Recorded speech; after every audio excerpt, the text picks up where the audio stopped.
શું તમે વાંચવા બેસો છો, 10-15 મિનિટ વાંચો છો, અથવા તો કોઈ પણ તમે કામ કરો છો, કદાચ કોઈ બિઝનેસમેન છો કે ગમે તે હો, તો એવું થાય છે કે 15-20 મિનિટ કામ કર્યા પછી અથવા તો 15-20 મિનિટ વાંચ્યા પછી એવું થાય છે કે લાઈને હું મોબાઈલને ટચ કરું, મોબાઈલને હાથમાં લઉં અને ઇન્સ્ટાગ્રામ અથવા તો વોટ્સઅપમાં જોઉં કે શું, અથવા ટ્વિટર ઉપર જોઉં, અથવા કોઈ પણ સોશિયલ મીડિયા પ્લેટફોર્મ ઉપર જોઉં.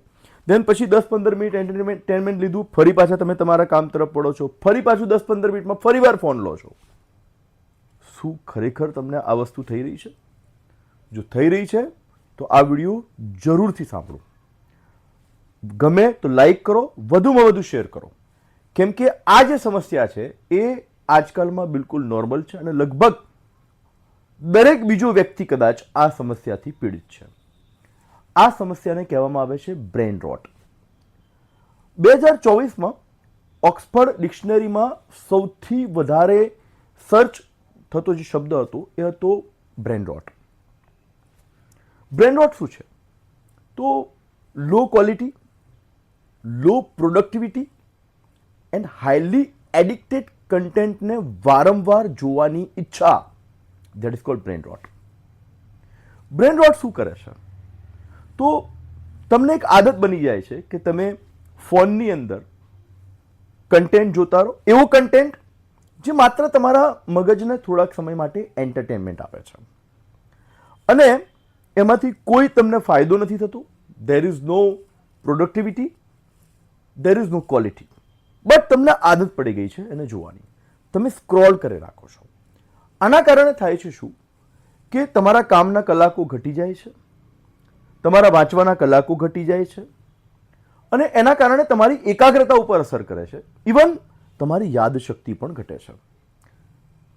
તમારી જાતને આ પ્રશ્ન પૂછજો કે જ્યારે તમે આ બધી રીલ્સ જોતા હો છો, એક રીલ જોઈ, સ્ક્રોલ, બીજી રીલ, ત્રીજી રીલ, કદાચ છઠ્ઠી કે સાતમી રીલે તમે આવશો તો હું તમને પ્રશ્ન પૂછું કે તમે પહેલી કે બીજી રીલમાં શું જોયું, તમને યાદ નહીં હોય.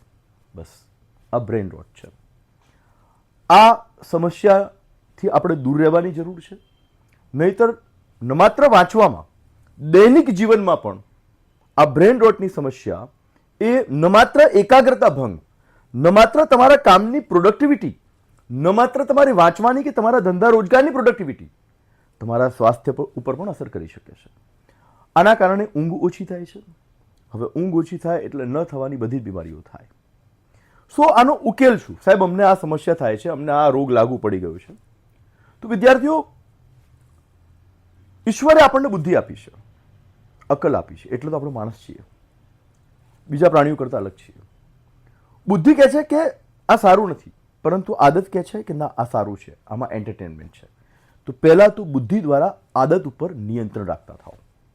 આ પહેલો સિદ્ધાંત. બીજો સિદ્ધાંત, મોબાઈલને તમે તમારા બેગમાં એટલે તમારાથી દૂર મૂકો, જે એકદમ સરળતાથી તમે પ્રાપ્ય ના હોવા જોઈએ મોબાઈલ માટે.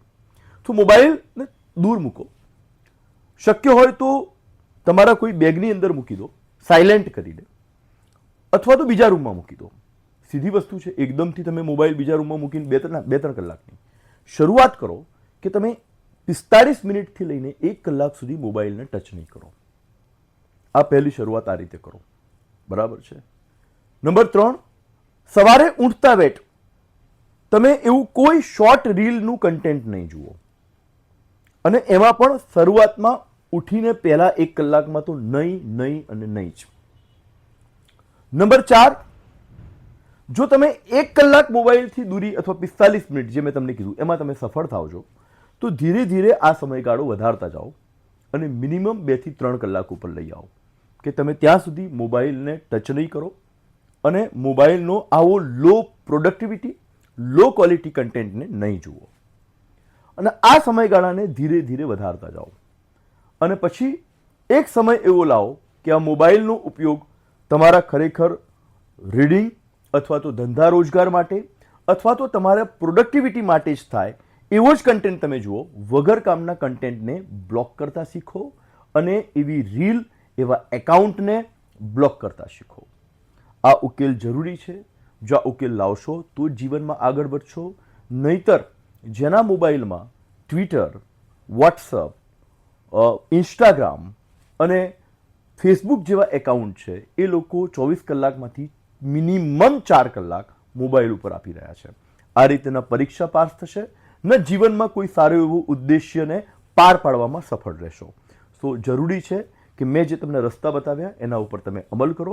તમને આ વિડીયો ગમ્યો હોય, બ્રેન રોટ જે મુખ્ય મુદ્દો હતો એના ઉપરનો આ વિડીયો તમને ગમ્યો હોય તો તમારા નજીકના મિત્રોને, તમારા ફેમિલી મેમ્બરને શેર કરો અને આ સમસ્યાથી દૂર થવા માટે મોબાઈલથી દૂરી, શક્ય હોય તો મોબાઈલને બીજા રૂમમાં 1 કલાક માટે મૂકો અને ધીરે ધીરે મોબાઈલથી ડિસ્ટન્સ બનાવતા થાઓ.